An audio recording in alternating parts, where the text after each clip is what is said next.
August 6, 1945. At exactly 8:15 in the morning, a blinding flash split the sky over Hiroshima.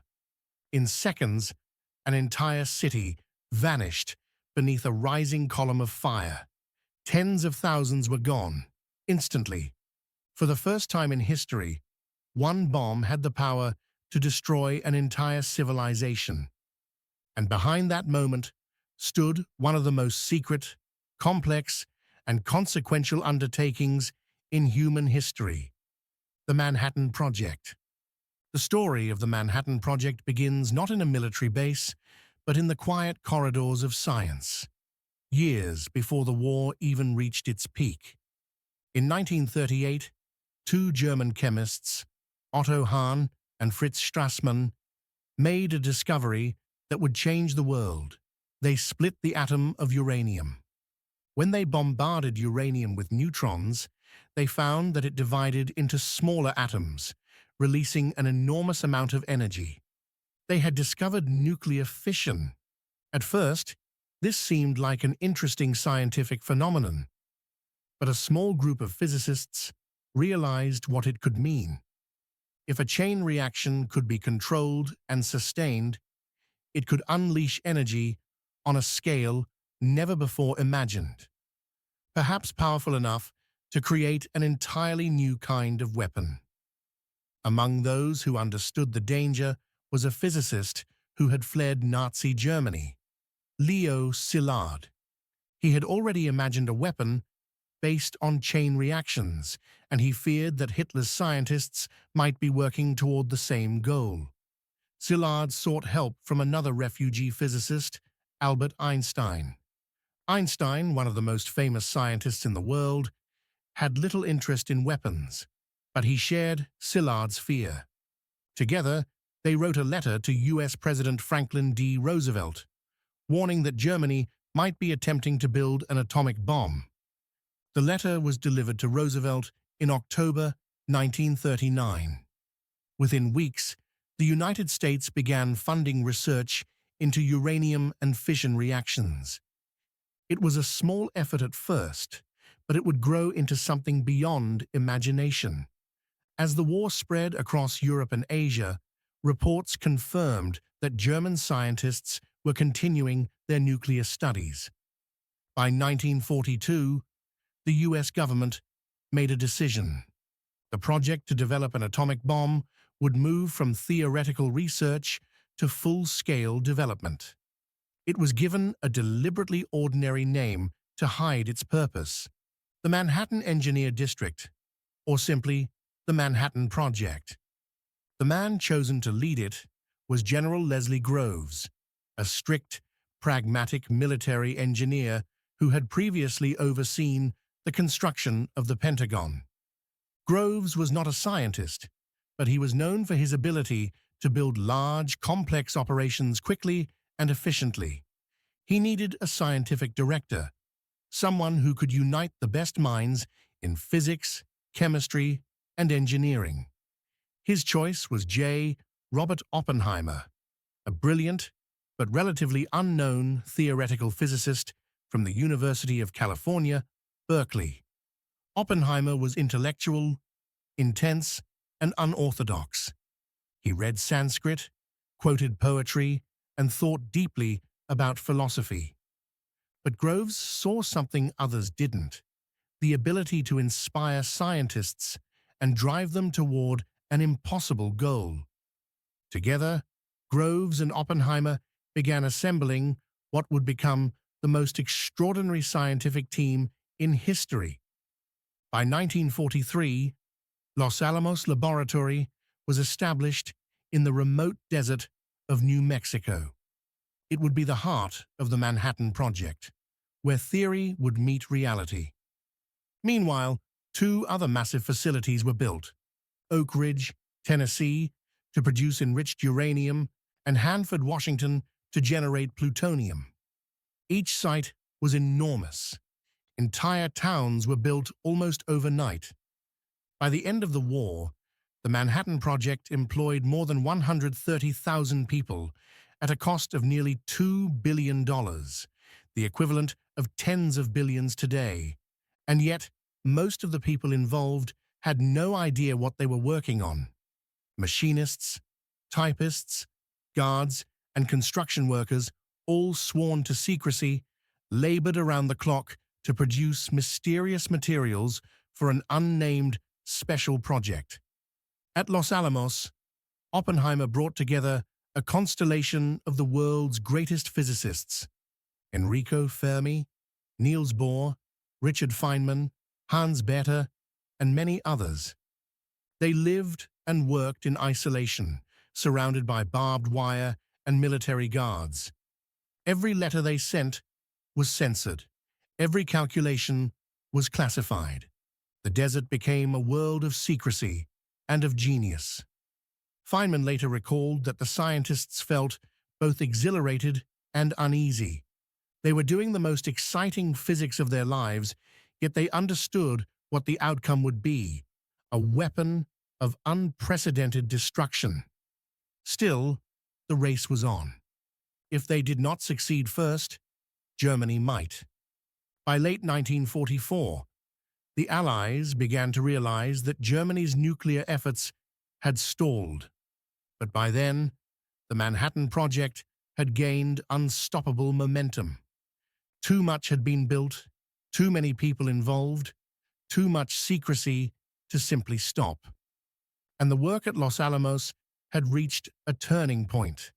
They now had two designs for a bomb, one using uranium-235, another using plutonium. The scientists debated endlessly about how to detonate them, whether by gun-type mechanism or an implosion system. The uranium bomb, known as Little Boy, was relatively simple. The plutonium bomb, called Fat Man, was far more complex, and no one was sure if it would work.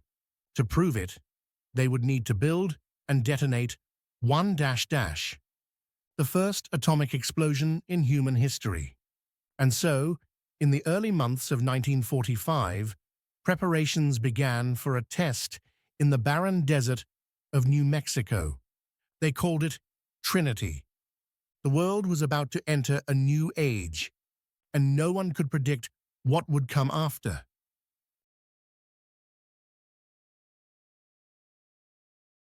July 16th, 1945. A clear morning in the New Mexico desert. At the remote Trinity test site, the world's first nuclear device was prepared for detonation. Scientists and military personnel gathered at a safe distance, hearts pounding. Among them was J. Robert Oppenheimer, the scientific director who had carried the weight of this project for more than 2 years. We knew this would be the first time humanity had ever released such energy, and there was no turning back. The device, codenamed simply the Gadget, was a plutonium implosion bomb, the more complex of the two designs developed at Los Alamos. For months, physicists had tested calculations, simulations, and small-scale experiments, but no one could be certain that the bomb would actually work.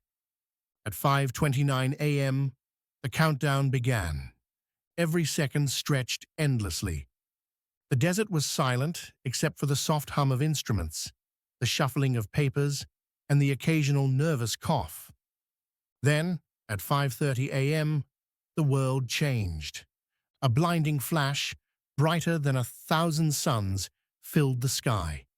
A mushroom cloud, perfectly formed, rose thousands of feet into the air. The desert trembled. The earth shook. The sound, the light, the heat. It was unlike anything anyone had ever seen. In the moments afterward, Oppenheimer remembered the words that came to his mind. "Now I am become death, the destroyer of worlds." It was an acknowledgement of power, responsibility, and the moral weight of what had been unleashed. The Trinity test proved that the implosion design worked. A new era had begun, one in which human beings could annihilate entire cities instantly. But the scientists' relief was tempered by unease. Many realized that the next test would not be in a remote desert. It would be on a populated city, planning the bombing of Japan. By mid-1945, Germany had surrendered. The war in Europe was over. Now, attention shifted entirely to the Pacific Theater, where Japan continued to resist. President Harry S. Truman, who had recently succeeded Franklin Roosevelt, was briefed on the atomic bomb. He faced an unimaginable decision. Should the United States use this new weapon to force Japan to surrender, or continue conventional warfare, which could cost hundreds of thousands of lives on both sides? Military leaders argued that the bomb could end the war quickly. Scientists warned of the catastrophic humanitarian consequences. Oppenheimer and several colleagues urged caution, but ultimately the decision rested with Truman. The plan was to use two bombs, dropped on Japanese cities, to compel surrender. Hiroshima, August 6, 1945. On the morning of August 6th, a B-29 bomber named Enola Gay took off from Tinian Island with Little Boy, a uranium-based bomb. At 8:15 a.m., the bomb detonated over Hiroshima. Instant death for approximately 80,000 people. Tens of thousands more would die from burns, radiation sickness, and injuries in the following weeks. The city was leveled. Fires consumed buildings, homes, and neighborhoods. Witnesses described a sky brighter than day, a wall of heat, and the sudden silence that followed. 3 days later, Fat Man, the plutonium bomb, was dropped on Nagasaki. Around 40,000 people died immediately. Entire districts were flattened. Survivors faced long-term radiation effects and devastation of their communities. By August 15th, Japan surrendered unconditionally. The war was over. The bombs had worked, but at a human cost beyond comprehension. Scientists, soldiers, and civilians alike faced the staggering reality. The power of the atom was now in human hands, for better or worse. The scientists' response. Some celebrated the end of the war. Others, including Oppenheimer, felt a profound sense of moral responsibility. Oppenheimer said in later interviews, "In the council, I felt a little guilty. I felt that we had made something too terrible for man to wield responsibly." Physicist Leo Szilard and others urged that the United States issue a demonstration or warning before using the bombs on cities, but this advice was not followed. Many scientists realized that humanity had entered an era in which the consequences of knowledge might exceed its control. Global reaction and the dawn of the nuclear age. The world reacted with awe, fear, and horror. The United Nations condemned the attacks but recognized the geopolitical shift. The Soviet Union, upon learning of the bomb, accelerated its own nuclear program, beginning the arms race that would dominate the Cold War. Civilians and historians alike began to grapple with the ethical implications. By the end of 1945, it was clear. The Manhattan Project had changed not only the outcome of a war, but the course of human history. No nation, no individual, and no future conflict could ignore the existence of atomic weapons.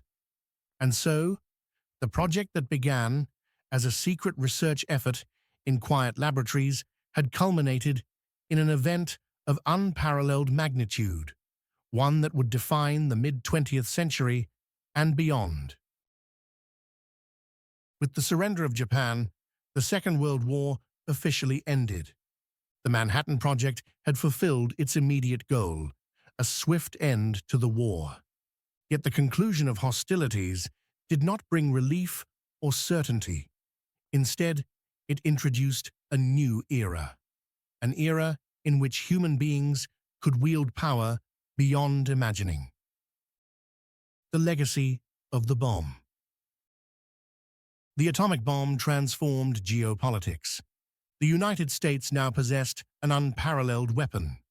The Soviet Union, recognizing the threat, accelerated its own nuclear program. By 1949, the Cold War had officially begun, defined by a balance of terror, mutually assured destruction. The Manhattan Project had not only won a war, it had reshaped international relations, diplomacy, and military strategy. Moral and ethical questions. For the scientists who created the bomb, the moral implications were profound. J. Robert Oppenheimer, once exhilarated by the scientific achievement, became haunted by its consequences. In the council, I felt a little guilty. I felt that we had made something too terrible for man to wield responsibly. Some colleagues, like Leo Szilard, advocated for international control of nuclear weapons and opposed their use on cities. The debate was no longer hypothetical. Humanity had crossed a threshold. The destructive power of science could no longer be reversed. The human cost. The immediate casualties of Hiroshima and Nagasaki numbered over 120,000 dead, with countless others suffering long-term radiation sickness and psychological trauma.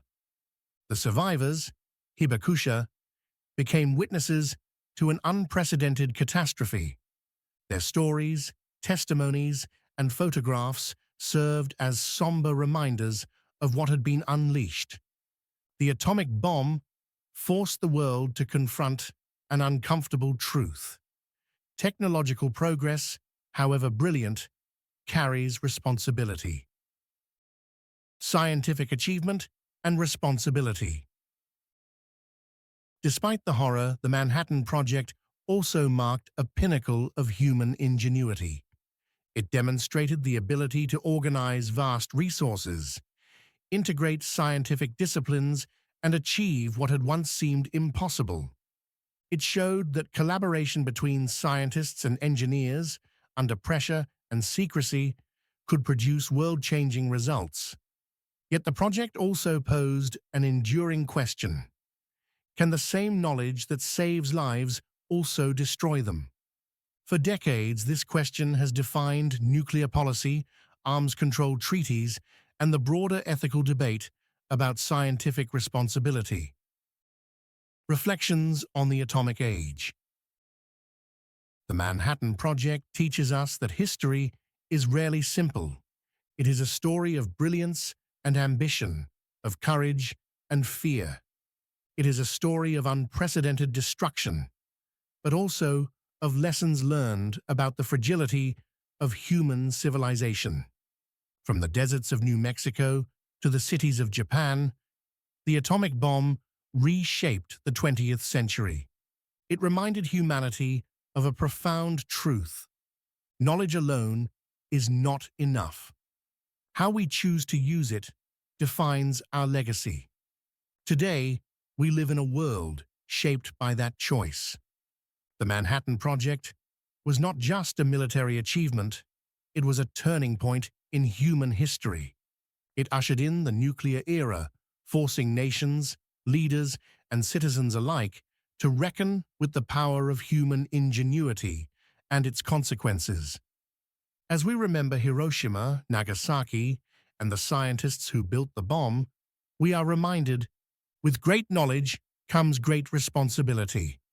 And the story of the Manhattan Project continues to teach us about the delicate balance between discovery and destruction, ambition and morality, power and conscience.